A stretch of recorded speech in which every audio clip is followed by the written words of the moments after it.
I'm Nick Belevich, Planner 2 with the Orange County Zoning Division. With me are Commissioner Nicole Wilson, Commissioner for this district, and Commissioner's Aide Cami Riviezzo. This is... I was going to say, all three of us are.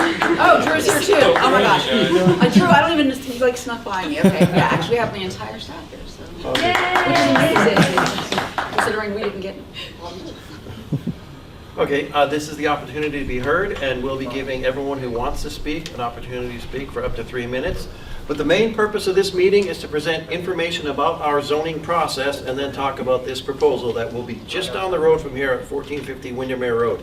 The applicant, Mumtaz Bark, and his team are available to provide detailed responses to any inquiries or questions that you may have. First, regarding the BZA process, I can give you a brief overview of our process, or if you're already familiar with it, this could be painful, but I'll try to get through it here.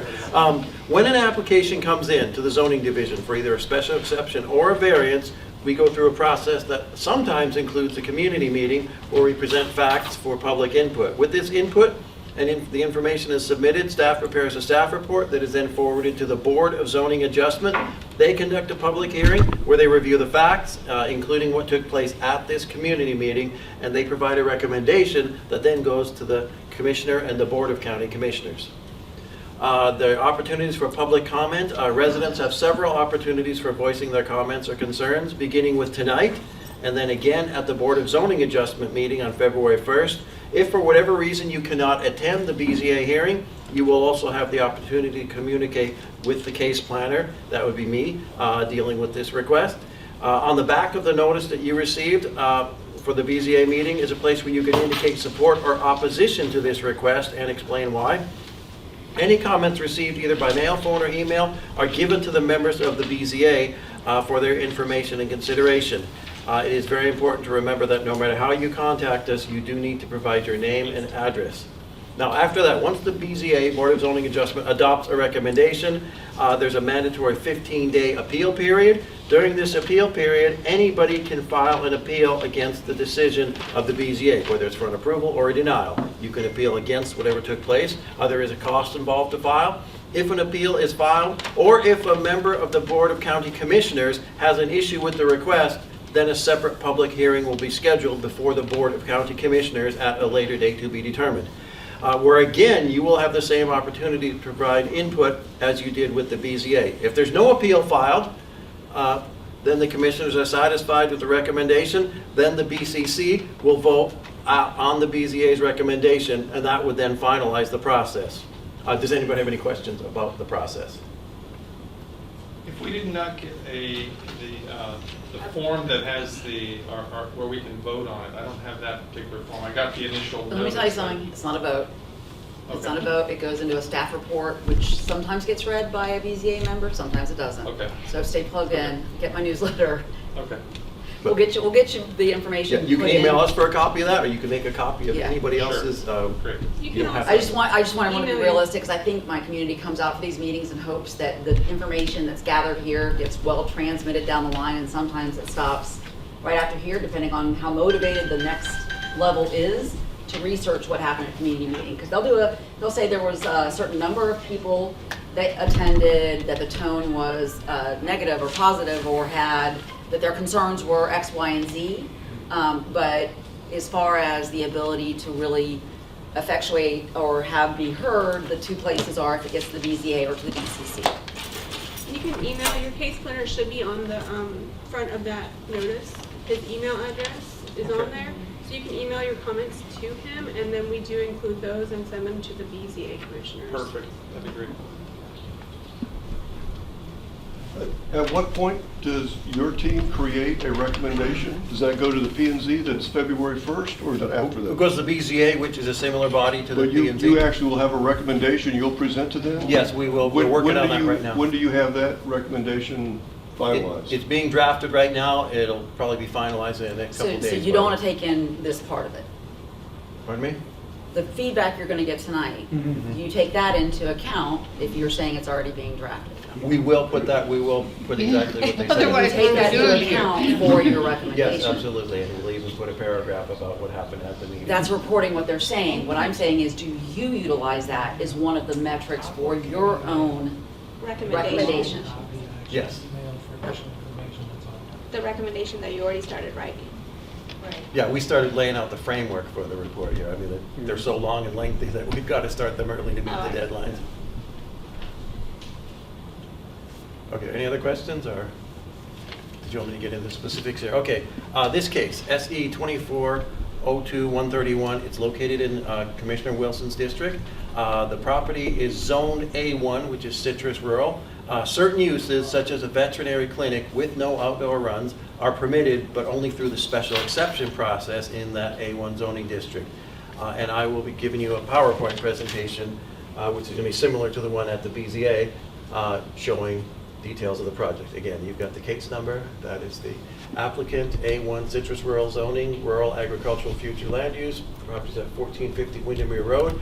The tract is 5.13 acres, but only 0.57, a little over half an acre, is upland and buildable, and that's what they are intending to use.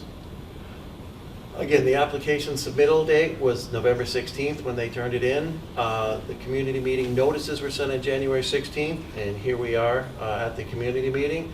The BZA meeting is scheduled again on February 1st, and if it is a consent agenda, if it doesn't get pulled or appealed, if it goes down the normal process, then the BZA Board of County Commissioners meeting is on February 20th. This is just an overall location map. That is the zoning map, and one aerial shot of the property and the surrounding area. And these are the existing conditions showing the wetlands and the area at the front. And this is the proposal. We highlighted the building in yellow just to see where it is on the property. And again, we turned it sideways for the landscaping plan because the rest of it's going to be left in its natural state. Just the area with the landscaping is on the front where the building and the parking will be.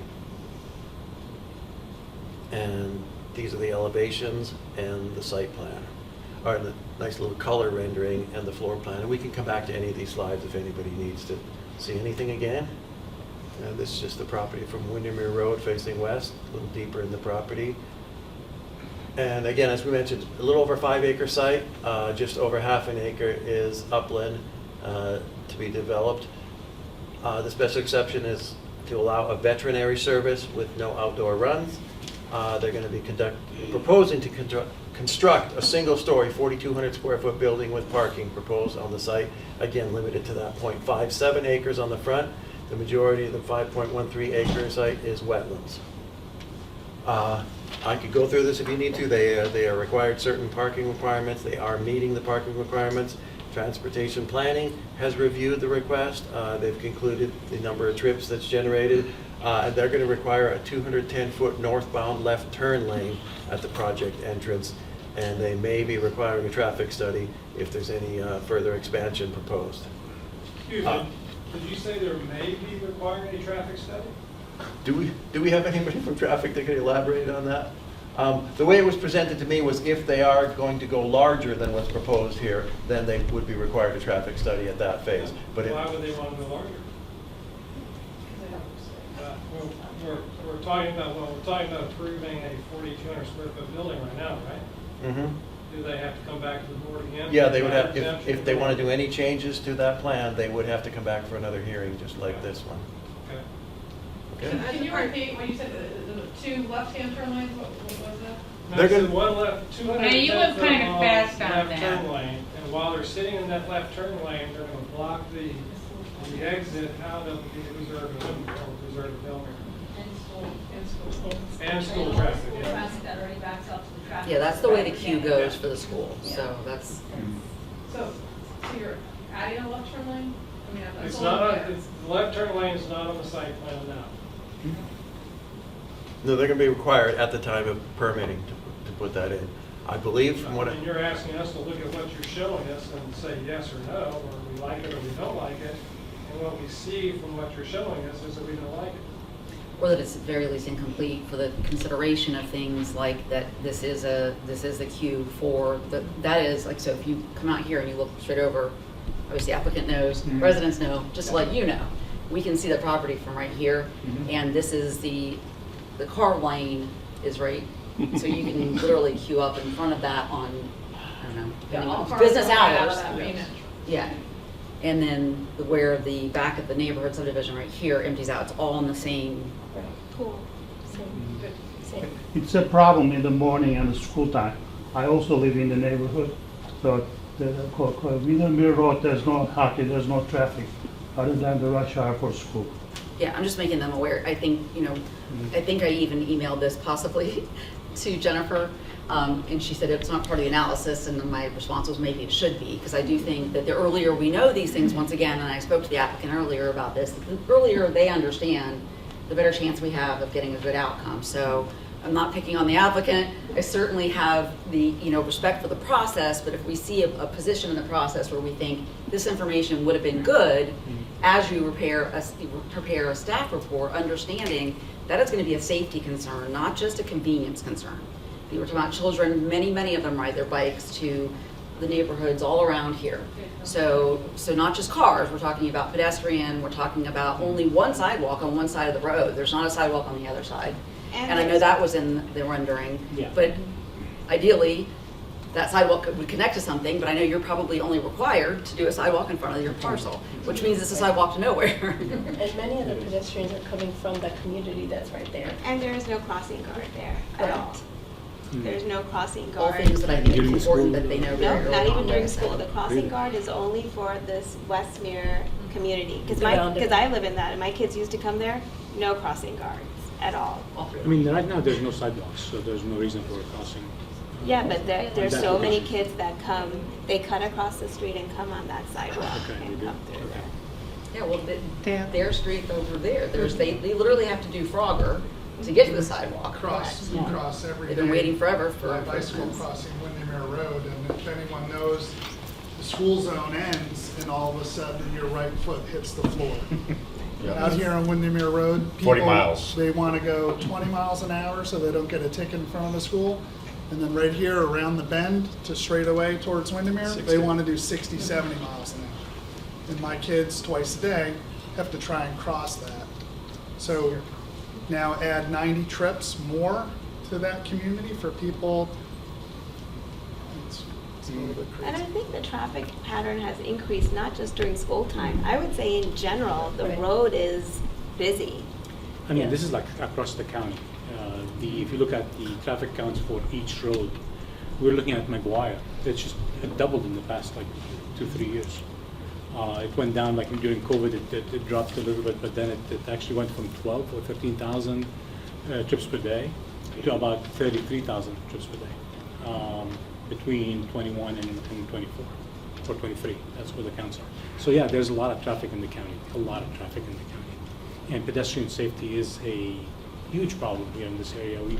We know we're like one of the worst areas in the country when it comes to pedestrian safety. Well, if you want us to get into that, we just signed into Vision Zero. We had our District 1 Vision Zero meeting. Please get my newsletter, NicoleWilson.org, for information about Vision Zero. You would love this, Jennifer Swanson. Because it's part of a separate conversation. I want to make sure the applicant has an opportunity to answer questions. I feel like we're being informal, which is really great, because it does feel like more of a community meeting when we get to do that. And I think that we're hearing things that sometimes the process hadn't allowed To be honest us. with you, I appreciate that because we learn a lot. I mean, I don't Yeah, live here. that's I the live purpose. close by, but not in this area, so I don't drive Windermere that often, this road. So now it's good to kind of get that feedback, and I'd love to come back maybe tomorrow morning or during the afternoon a couple of times just to kind of see what, how traffic is and what safety issues we need to kind of concentrate on. You want to let's let him get through. You want to let him get through. You have more, right? Just a little bit more. Okay. And then yeah, we can, so- that way we can kind of dive into, get it all, and I know Drew is recording, right? Okay, so that if anybody that you know is not able to make it tonight, that we'll have it up for sharing so that, there's probably bound to be more questions.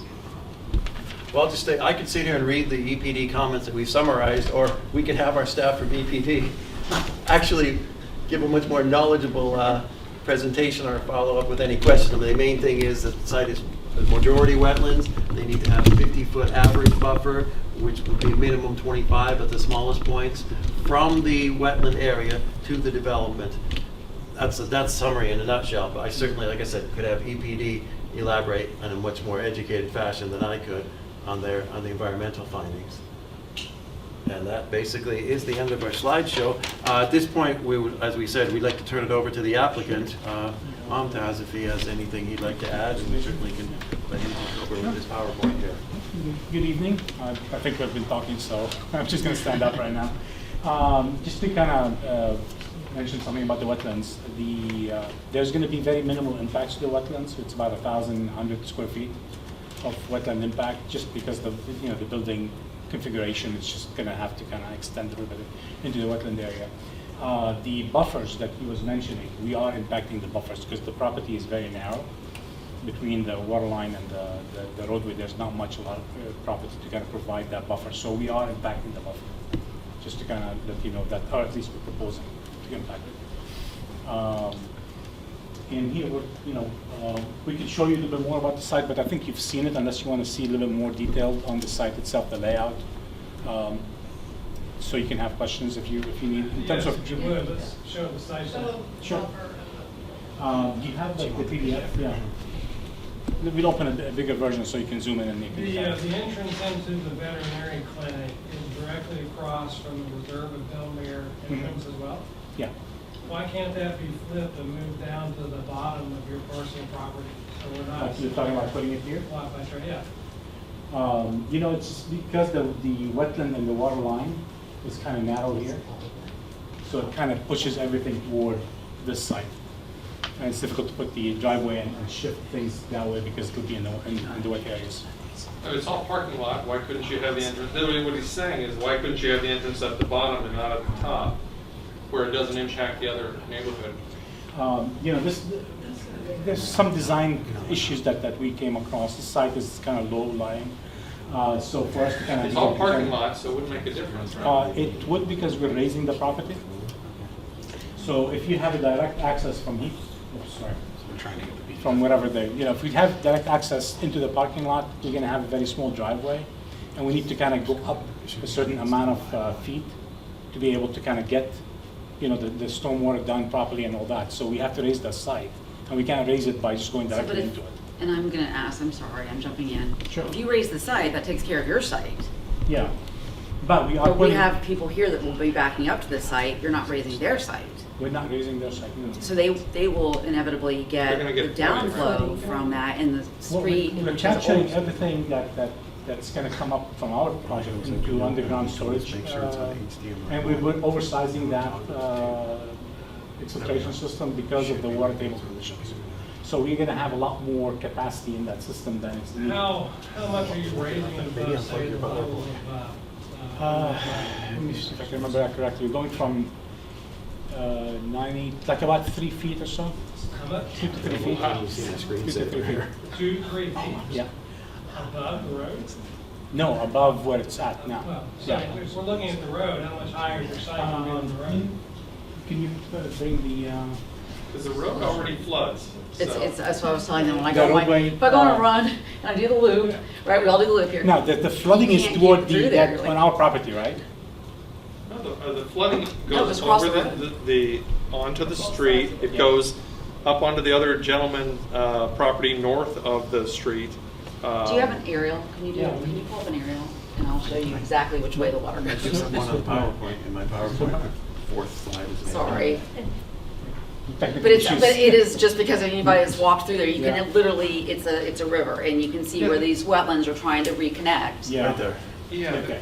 So it comes, so this is where we are at Lake Whitney, so it goes, sometimes it floods right through here, where you cannot even get past, you can't even use this sidewalk right there. It comes sometimes from this area, so this is trying to connect with this. And so this entire side of the property over here at the school, I don't know, do we have anybody in here that lives on Long Meadow? Maybe Long Meadow, did they get a notice? They did. Long Meadow did get notices. Wow, awesome. So they're affected every time that happens. So just to give you sort of an idea, am I describing kind of what you all, yeah, okay. So this is the area mostly that you have flooding? And further, it's from the entrance to Lake Whitney all the way out to the school. It'll flood in that whole area. That whole area of the street. Both sides of the streets? Yeah. Yeah. Okay. Yeah. I mean, that is a a roadway. The whole process. point is here That's a is county that problem, not your problem. I don't think you can No, build there. it is our problem and because we say- don't want to be flooded either. It's Yeah. all, it's all. No, I know, but I don't think you can say that you could build there Yeah. and say you're not going to impact the wetlands, because it is all wetlands, all the way up to the edge of the street. Yeah, I think it's, I mean, in an ideal situation, I think it's. The wetlands, when you That's define where the water wetlands, goes. we have, EPD is here, but Sure, you sure. could define the wetlands, there's flagging that you show, and there's like criteria that you have to No, meet. I got you. So even though the area is a little bit wet-ish, it's not necessarily a wetland, and at least from, the county's perspective, so. I and that's what we're actually, using. and this is my other concern, right? Yeah. Because we did just pass a wetland ordinance that has been a tremendous investment and a Yep. lot of work, and it doesn't go into effect yet. And I know this has been evaluated under the old code, which by the way was 30 years old, and has Yes. gotten us into a lot of the problems we have. No, So I am concerned because this plan is based on the old code and the old assessment and the old buffers. Yeah. And even with that, we're not gonna get the buffers. So I'm just very, very concerned that you're building on a lake. Well, we're definitely gonna look into that flooding issue, because we don't want to be like either causing flooding or having flooding on our property itself. We need to look at the overall though, drainage, because it seems like this roadway has not been designed properly to start with, so. I was gonna ask that next. Are you required to have a retention pond next to your facility? Yeah, we have to kind of like anything, any water we generate that's beyond the property being as it is right now, we have to kind of store that on our site and discharge it at a rate lower or equal to what we were discharging before we do any development. So we are by code, we're not supposed to be impacting you guys, but in reality, as the commissioner said, we're doing something. And that's what happened, like everybody did something, and now it gets worse and worse and worse, even though technically we're saying that we're not impacting it, but we do impact, and that's why we probably need to look at this a little Minimus more. impacts when they add up are no longer Yeah, minimus, right? They end up exactly, being. exactly. So we need to kind of figure out, it's not just like, we could build on our property, we can try to improve the drainage, but at the end of the day, that water has to Gotta go figure it somewhere. out, yeah. So we need to know where the bottleneck is. Why is this like flooding to start with? Because that wetland is supposed to take a lot of that water here from some of the areas here and then just discharge back into an open system. But it seems like it's not doing that. So we need to kind of look into that, see what's going on. And we can work with the county staff. Yeah, I mean, actually, this is going to be in Winter Garden, that area. No, it's unincorporated. It is? Yeah. Okay. Yeah. So, Commissioner, I'm not sure Oh, of the border, sorry. is this St. John's or South Florida? It won't matter for this But purpose. they were gonna have to review it. Oh, yeah, no, we'll Oh, yeah, pull, yeah. we'll pull all that, but They will have to be, yeah. yeah. Yeah, county. we'll pull. yeah. Yeah, this will be reviewed by the Water Management District, will be reviewed by county staff as well. Can I ask a more fundamental question, which is, there are 5 veterinary clinics within a half a mile. There's 2 Banfield clinics, there's the New Day Clinic, there's the Oaks Animal Hospital, Animal Clinic of Windermere. Is there any need for this project? We just did some investigation. I'm not pet owner, of course, but it seems like 75% of all households have at least one pet. And how many do they have? More than one? 35, more than one pet. So it's like everybody that moves in this area is going to be moving, some pets with them.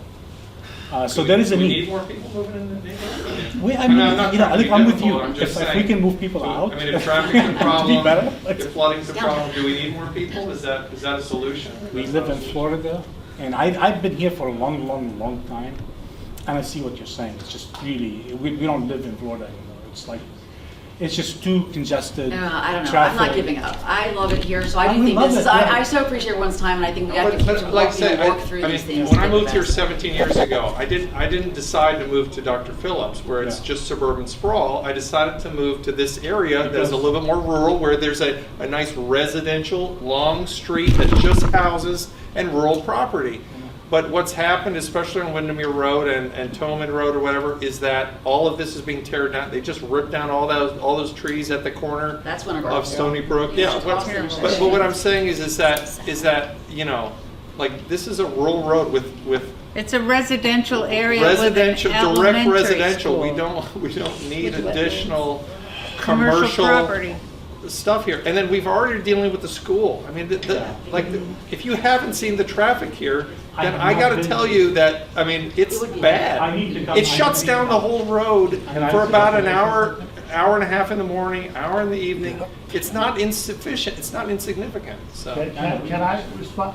I'm Neil Koskin. I'm a physician, internal medicine. I own the property.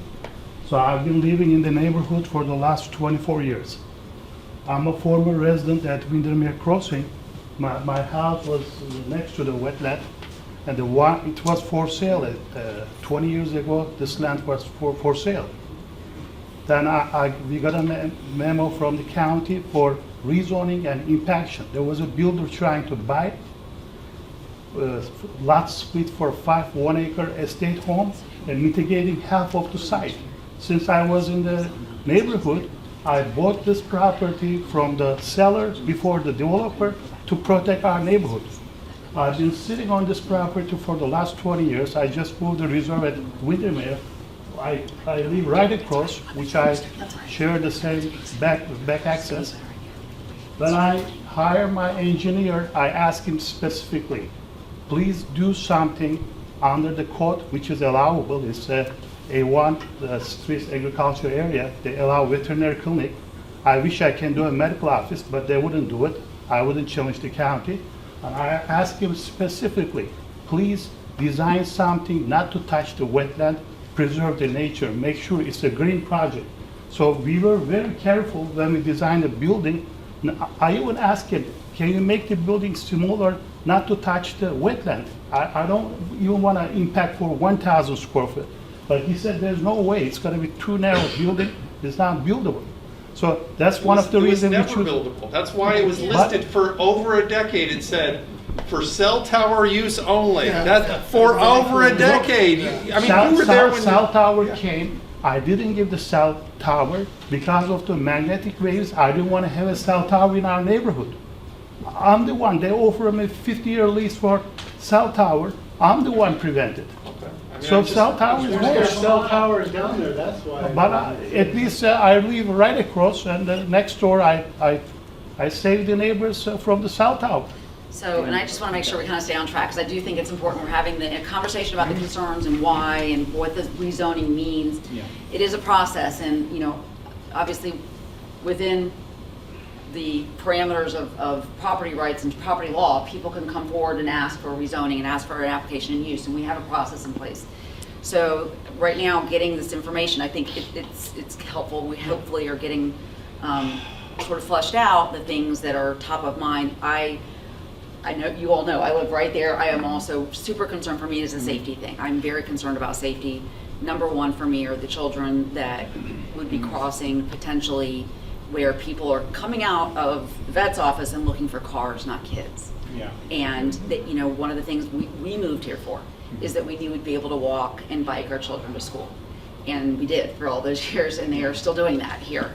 And so just understanding that even with what I will sometimes criticize as our county traffic engineering, they may give you a go-ahead for something, and I'm asking you just to listen to the concerns of the neighbors here about that, and hopefully, you know, if things move forward, there's a way to come back and look at the design right there to make sure that we're not getting that ingress and egress at the exact same place, because I think it's a disaster.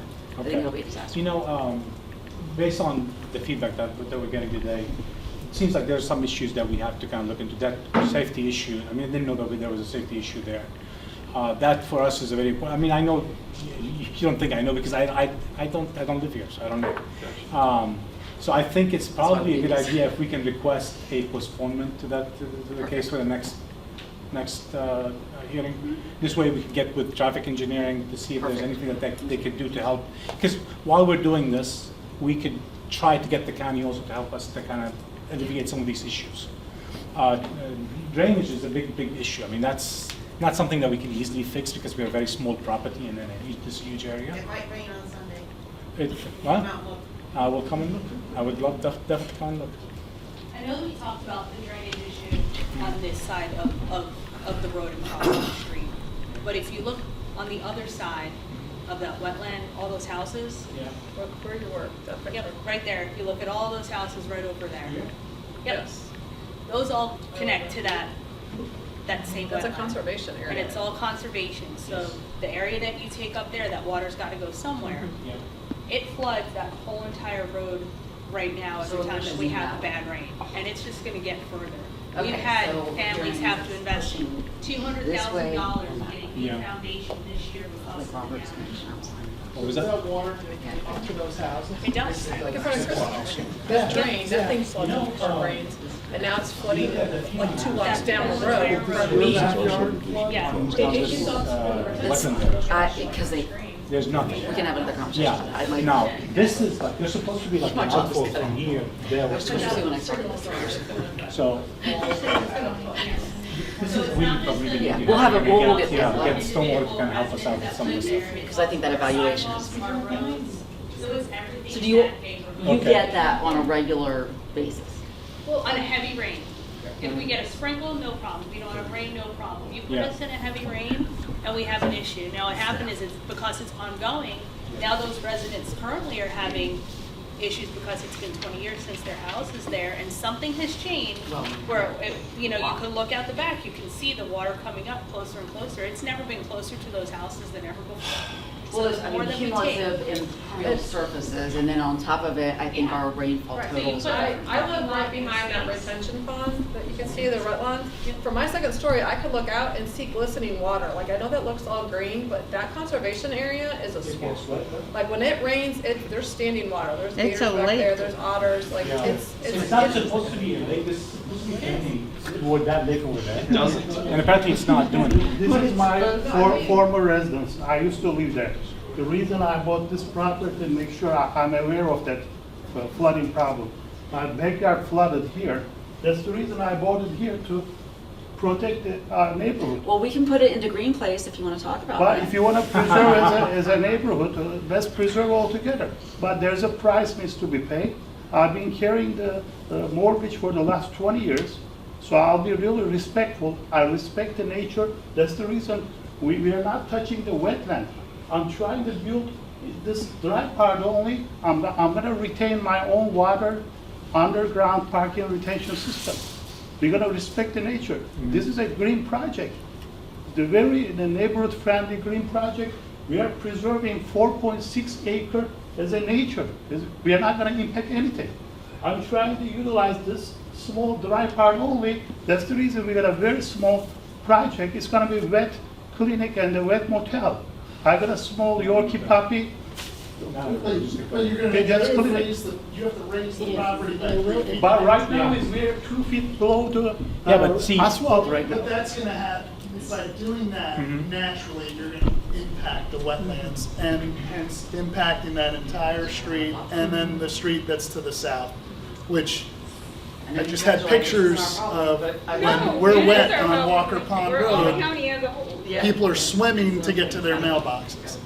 So, Now, let me. There's a water issue. so When you're any, developing something, you are gonna be disturbing the nature. yeah, We know that. Yeah. Then our job as engineers is to kind of make sure that what we do is gonna work. Now, we're not all good engineers, but we try, So in this case, yes, we're raising the property, but we're not raising it with just solid fill. We're actually putting exfiltration underneath the parking. So there's a lot of voids underneath that parking space that's gonna create a huge area or volume of rainwater that could accumulate in that area. so when the water table rises naturally in the wet season after a heavy wet season, which we don't have every year, okay? So the issues don't happen every year. So when it raises up, and then we get a storm, which comes now like this, See, where does it that's go? exactly what- How do you capture that? That's what happens, like, as engineers, like, I hired a geotechnical engineer to go in and do the borings and look at, the profiles of the soils and figure out where the seasonal high is gonna be. And you could tell by just measuring the water table, but also looking at the soil profile itself. When the water goes up and down, it leaves a mark in the soil. So they could tell me what is the seasonal high in that area. So we have that information. We are putting the system above that, and we're using that as our design basis. That's supposed to be the seasonal high now. If we get inclement weather, and we get some years we get some crazy weather, that does not. We can't capture that because I did my borings, based on the whatever 20 years in the past, but things do change. So we do put margins of safety. Like when I design my system, like all the engineers, we put 2 times safety factor. So we basically give you twice as big of a system as we need to, just to kind of anticipate something like this. So we try. Now, as I said, like, obviously, all this has been built and designed by engineers, and now we have problems.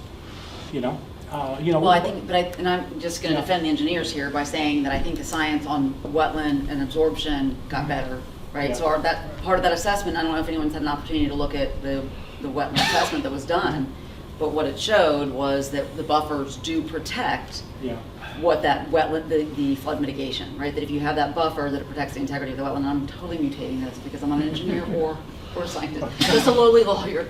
But the idea is that we potentially, when you think about Orange County's quilt patchwork of development, what we knew about mitigating those and offsetting the stormwater in some of these areas, and now we're all kind of paying for it, which, to the point of it's not your fault, it's not your fault, but we do need to figure it out. Yeah. And so having Here's the thing that I have a concern with, is that I've heard a few times by the owner of the property saying, I don't want to impact the wetlands.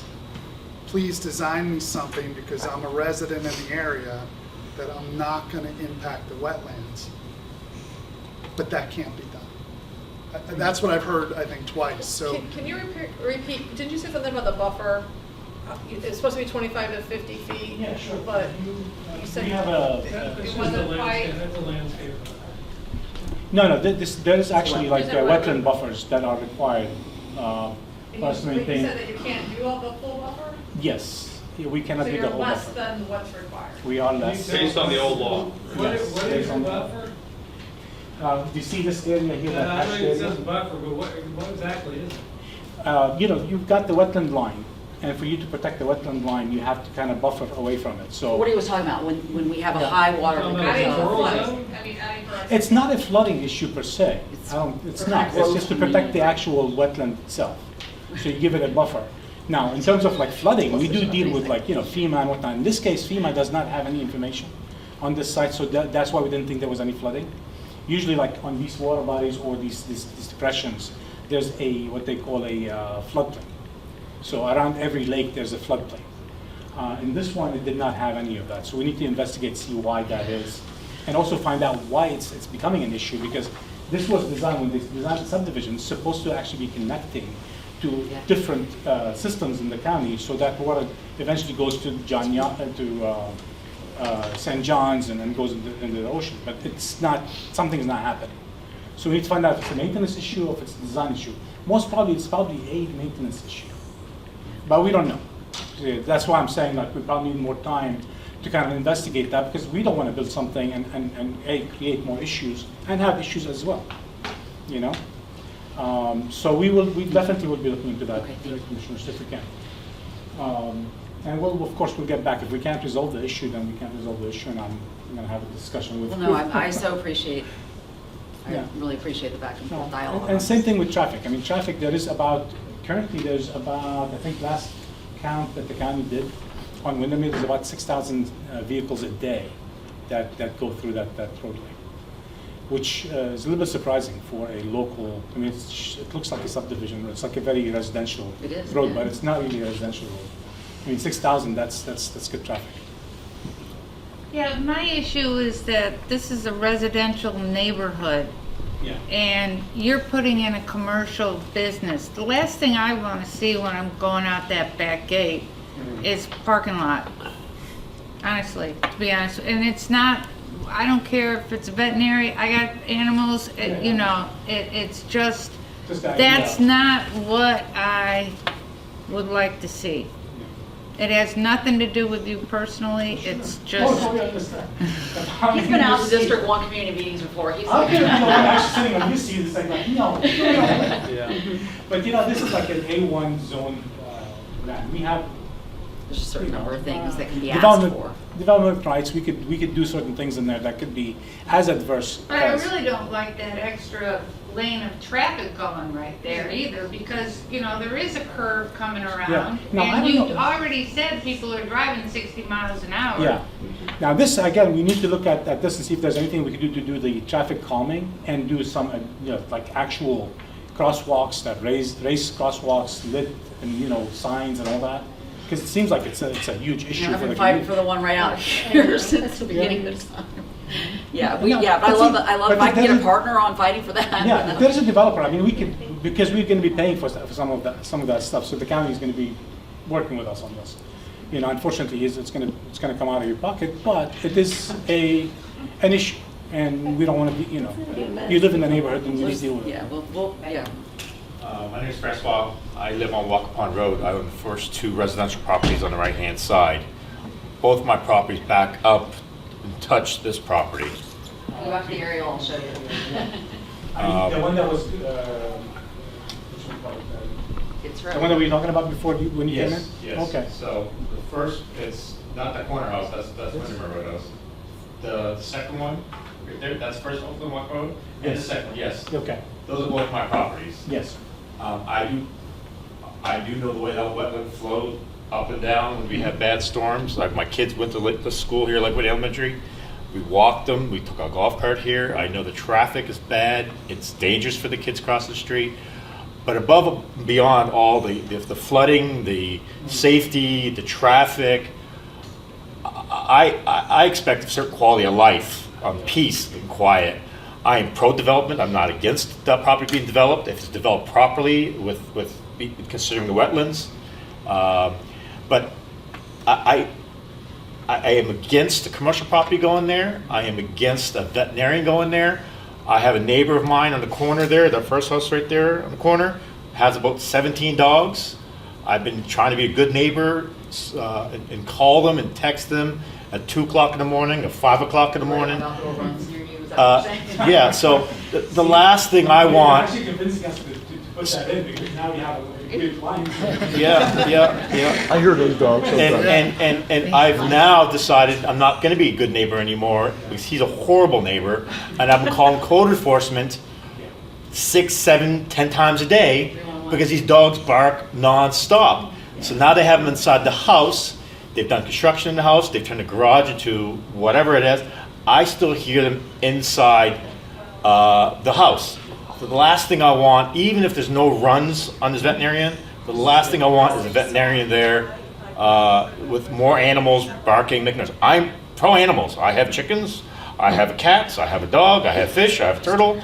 I'm not against animals, but I do not want a veterinarian in my backyard. You know, I think this is one of the concerns that everybody has with veterinary clinics is that they do generate some noise. One of the conditions that we put that on the site plan is that we're going to be doing insulation inside specifically acoustic insulation. And there was no outdoor runs. That is something. And there is no I just outdoor. wanted you to know that was something Yeah. that I think. So it's coming in and out, but dogs bark. But we're about 500 feet away from us. We're putting a wall also at the south side, 6-foot masonry wall, to kind of isolate that noise impact or the I hear the kids at YMCA playing soccer on my property. You have good hearings. I'm growing old. I can't hear I'm telling anything, you, that which is property good. touches my property. Again, I emphasize, I'm not against being developed, No, we developed understand. properly. I'm against the commercial property there, and I'm definitely against the veterinarian going there. Yeah. So I have a right to be living in peace and quiet, like everyone else does. And that's why we're here, just to hear your concerns. I respect the developer, I respect it, trying to make, There's turn nothing, around no this disrespect money. with this. This is like, Yeah, your the backyard. feedback is why we're here. Yeah, that's So exactly I'm why. I'm not. I think we have another question. Yes. Just a question. If you can't meet the requirements for the buffer, why is this still on the table if it doesn't even meet the requirements? In the old code, I don't know about the new code, but the old code, there's a mechanism to mitigate for that. Like, you can impact wetlands if you do mitigation on the wetlands. So why not rule if you don't follow it? It is the rule. I mean, that's allowed. That's what we're doing. It's like it is allowed by the rules. I guess so, yeah. Yeah, it's not like if you have a wetland. It depends on the type of wetland that you have. Some classifications, they allow you to impact them. So, and again, when we impact the wetland, we go to a mitigation bank, and they probably have a property somewhere, that has wetlands, and we could just buy credits there. So it doesn't really help you or help that location. It's just like we're paying money for somebody to preserve something somewhere else. I know, it's a little bit of a sensitive issue for me because, like, as part of the wetland code update, one of the things that one of the goals was that our county benefit from whatever wetland mitigation needed to be done. I think even with that goal, that that we're trying to get done. Yeah. And it's under state statute, so we have to really wrestle with the preemption thing. The law right now allows for as long as it's in the basin, right? Am I describing this correctly? As long as it's in the basin, which is a pretty big area. Now, I've worked with a number of applicants who have said, and especially when it's something smaller, that they can try to do something on-site, because an on-site mitigation gets you what the actual benefit was. So some kind of negotiation with that, but it's been, getting the wetland code updated was a long haul, and it's still not, when does it start? June 1st. June 1st. Yeah. It's still not gonna prevent like developments. No, it's not, but to look at it in a different way, right? So I think there were some really big problems, and one of them was that the way they classified wetlands was that we were always gonna be losing these class 1 wetlands. They were partly being classified class 1 just because of the size and connectivity, which means that every time we allow any development and it shrinks the size or the connectivity, now we've lost, there's a magnification of that, right, by inherently. Yeah. And so they weren't looking at the value as much as the size and connectivity. So having the full evaluation of what the actual conditions there are and what the benefit is from those conditions based on what kind of wetland it is. And there's a variety of wetlands. Yeah. Okay, then. Would you like me to say? Just I would have liked an immediate adoption of the wetland code, but I know that it's been, it's really been. If we were talking about this on June 2nd, Sure. would their concerns about the wetlands and water be taken care of? We haven't operated under the code yet. I would tell you that the evaluation of the wetlands will be different under the new code. In other words, And I they may think not for get to the, build on them? what? They may not get to build on them? I think that I mean, there are some that absolutely, but I think that the reason why the adoption of all ordinances takes place within a certain time after the vote is so things in the pipeline can be evaluated fairly, because it's almost like getting in trouble for something after you found out the rule change midway through. So there's a fairness factor there. I do think we have an applicant here who's willing to take a look at this and evaluate it potentially under the understanding of these concerns. So, I mean, being able to take advantage of that is beneficial. But to that point, there were 2 yesterday during our marathon BCC that went till 12:45 that really I felt like needed to be evaluated under the new code. And so if they end up coming back, they will be.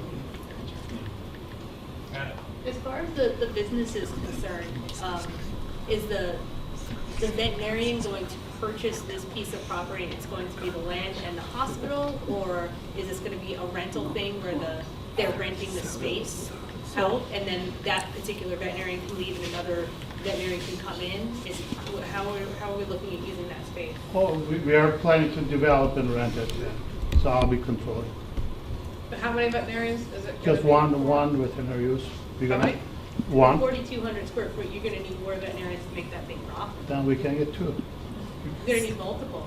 Well, I mean, that's I my don't know space the in the answer. veterinary world. But so. that just And- determines the car factor. So if Yeah, you have 3 or how many 4 cars, vets, then you're how gonna many have, exam rooms. 5 to 6 Usually, per hour. veterinary versus offices generates less traffic than any other businesses. Oh, If you animal look at clinic it. is pretty busy. I mean, if you open some other businesses, generates more. But if you're, a question piggybacking off of that, if you're renting the space, correct?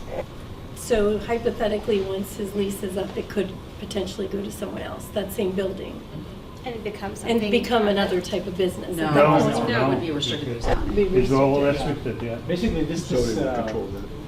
process that we're going through is basically a special exception. So whatever we present here is what they would become. allow us to do. Any deviation, we have to come back and do something different. Either use or layout or whatever change we make. If we make any changes, then we have to come back to the county and request permission, again, going through the same process. But can the county vote to keep it at one citrus? Like, can you? Sure. Can the voting? Well, this is the ask right now. So what happens is that was the description that gave where, depending, I guess we're gonna look at a different maybe BZA day, right? But depending on when that goes to Comments come, BZA, and then they can vote. BZA decides, so that's that, another, it's a board that they'll be, Yeah. it's public. we can So get them will we be information. notified of a different DCA? Yes, day? you will be. So we The can zoning is tell- not changing on the property, so this process is to allow a conditional use, basically. So there's certain uses within each zoning district, and then there's certain uses that you have to go through a public hearing to be able to do on that property. That's the process that we're going through right now. So he can't do that use outright on the property, is why he has to come in and ask the county for permission to use the property for that, and that's where this process comes into account, where we take input from the public, we go through the hearing process, we try to look at everything cohesively to make sure that it's a suitable fit for the location. Who is Then there's a noticed vote, on but then there's those a vote to notices at this either point? allow it or- So our public notification, the state requires 300 feet. We start at 500 feet and then we go out into 100-foot increments from the property boundary until we meet a certain number of residents and a certain number of parcels. So that's tracked, it's a two-part test. For this notification, there was an 800-foot boundary notification for the property owner and 216 notices were sent out to surrounding residents. And my comment on that is, I absolutely appreciate that you're following the rules. But when you look at the school that's there and the impact of the people that are coming, that are within that zone, that those notices didn't go out to the majority of the people that will be impacted. I gave, that's the Unfortunately, first we thing I can- came in and yeah. said, because I didn't get one and I'm the district commissioner. And we try to we notify any HOAs Yeah, you within did a it right. mile I'm not saying you did it distance, wrong. so we hope Yeah. that they can try to help us get the information out, but I mean, pardon me? We didn't get one. Yeah, so, and they're on She the said other no side of that president. pond, which, I didn't get an invite, I didn't get anything, Jen sent me a message on Facebook. so you saw where their property was. So I do think we've got to look at that, because that is, there's no way that wasn't within the. Shouldn't like the HOAs be notified? Yes. To let the residents know? HOAs within Yes, a mile yes. of the property Yes. are notified. Yeah. Yeah, so So they need to be we kind of notified. hope that they'll help us get the information out, because we can't notify the So entire Carl county of Reserve every Bellmere property. just had their board meet, their annual meeting. And they did not. And they did not get it because I brought There it. was a lot, I know. Yeah. So I And talked, they I didn't really get talked it. today. That's not the way it's supposed to be. Yeah. That's not your fault. This No, is, I'll we're look working into on that. that. It was really literally the first thing I walked in and said, because I'm like, Yeah. something happened here. And, because I know this community, but it's good, once again, that we're not getting to the BZA and then So we can, the figuring word this will be a out little bit now, more because out. then it would We have can- been really frustrating anyway. If for whatever reason the veterinary business doesn't work out, Yeah. now it's an abandoned building, or it can, another type of business outside, right, I mean, that's one thing. But could another, You live in an area that's not. I work in the That's veterinary, residential. I work in the veterinary It's residential, industry, but it's I a very, see hospitals you go know, out of upscale area. business. So it's not like it's a property will be abandoned outright like that, I don't think. I work in the veterinary Yeah. industry, I see hospitals close down. Yeah. The veterinary hospital is only as good as the veterinary nursing. Yeah. Shortage of veterinarians That's across the the other country. one. We get all the time. every Let's day. just say it doesn't work out. Will it be Yeah. sold to a corporation that would take it over, or could, It, what else besides the veterinary The hospital? use is The what, the use. use is what's going to be tied to that. exactly, So now, what, if- what else besides veterinary? Nothing. Nothing. Nothing. Nothing unless it's allowed in the A1 Veterinary or zoning nothing, district. veterinary or No. empty, Veterinary clinic or not, or empty. yeah, but then it could be converted to like an A1 use. A1 use. So A1 either use could allowed be in the zoning district. like a foster home. It's allowed under Oh, A1. A church There's is a allowed plethora under of uses. A1. We have a whole use table. it's zoning. like So there's a lot 13 pages. of, like you could have a synagogue, a mosque, a Hindu temple, you could have a lot of these uses that are not required to go through this process. They can convert it to that if they need to, or if they want to. But So like a All right, church if where you the, all are where heading the, out, where make the sure you get, I know you traffic get could my increase newsletter, even right? more. yeah, and again, you know, like You get I developed a lot of stuff like churches and mosques and synagogues and what. Those uses are a little bit more intense than veterinary clinic, from my experience. I don't know about, you guys, but the church, even though it's something that you want to having it close by, it does impact you in terms of traffic, noise, and quality of life more than anything that we're proposing here. All right, we're winding down time right now, but I want to make sure that everybody sign in. Okay, because now that will allow us to make sure, I know that I've said it 55 times, I want to say it for 56, make sure you get my newsletter, NicoleWilson.org, scroll down, sign up. I wrote that down, yes. follow us on We're social talking media. about Division Zero? Vision Zero, can I Vision take over a little Zero. bit for a Yes, second on please. Vision Zero? Vision Zero was adopted by our Board of County Commission last year as part of an initiative, regional initiative, in order to try to not be the leader in traffic accidents, fatalities, and deaths. So the idea of going to zero is, sounds aspirational, sounds like pie in the sky, but the reality of it Zero is trees. that when they study what really leads to fatal accidents, majority of them are preventable, right? People are like, oh, just bad driving. Well, no, could we have lit that intersection? Could we have raised a crosswalk? And putting that responsibility and onus back on the community leadership and the people that are building the placemaking to make sure that we're doing the right things to get that down to zero. So right now, the county actually is presenting sort of through Metro Plan, which is the combined transportation entities.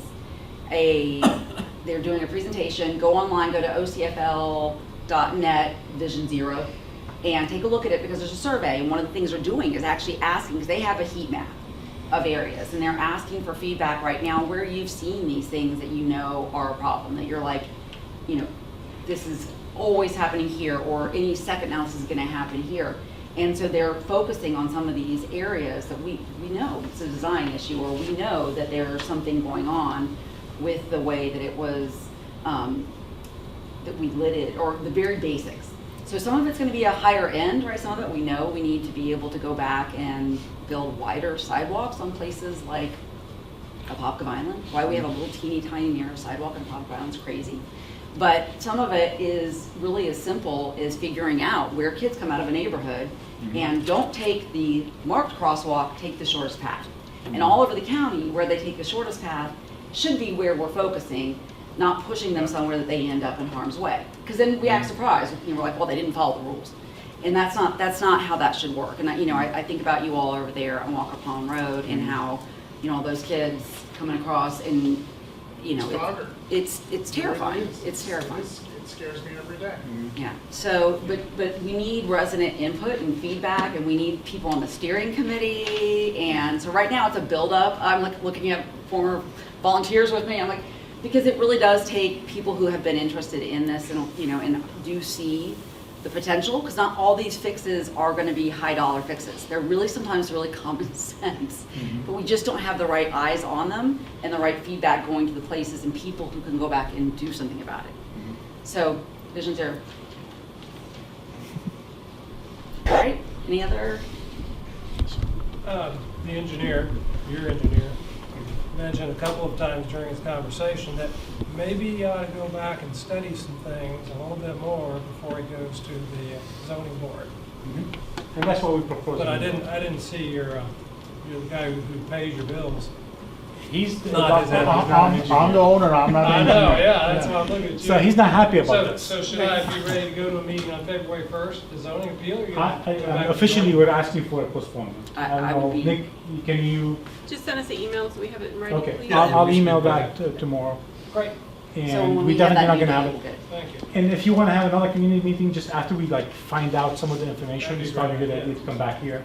And we can talk about it a little bit more and see if there's any issues that we can help with. And if there's not, what can be done about these things. And I want to say that on other totally unrelated case, I've had so much help from, thank you for another pedestrian, actually another pedestrian issue. I So, firmly believe that piece of property will be developed by somebody sometime. we'll just try to get it right. So, if you've got someone who's interested in meeting everyone's needs as best you can, then perhaps this is the best bet we have, rather than have a 7-Eleven across the street. So, Listen, If we Or maybe- develop the property, I'm trying to develop them very small. So I'll be preserving a 4.7 acre as a wetland nature. So it's gonna be registered, nobody would come back and try to rezone again. It's gonna be plans I was fine. looking at as I was going through the Orange County Property Appraiser site actually still shows that subdivision, or the references that subdivision, which was gonna be one of my questions, but evidently it's not going in. Oh, the one that was Thank gonna you be much, from everybody, one of I our- appreciate that. But But as I was leaving our gate Mhm. and looking out to see what that vet would look like on the other side of the road, really all I want to see is a row of magnolia trees or something like that. But these people have some flooding concerns here and here, so Yeah. I got to figure that out. I know you're going to try and retain all of your water on site in the retention pond, but I think the news, one of these news was just had a story about houses being built in older neighborhoods and the new houses having to go back up to a new 100-year floodplain. And there's a 2 or 3 foot embankment going into the next yard, and they're flooding out all the other yards, so I can understand exactly what's happening. Yeah. So, thank you very much. Unfortunately, it's kind of common. And we hear about it in single family all the time, because Yeah. what they have to look at is different than what a commercial is. Yeah. Thank you. Thank you. Thank you, guys. Thank you. Thank you all for coming. All right, thank you all very much. We'll stay in touch. Thank you. I want to talk to you for a second.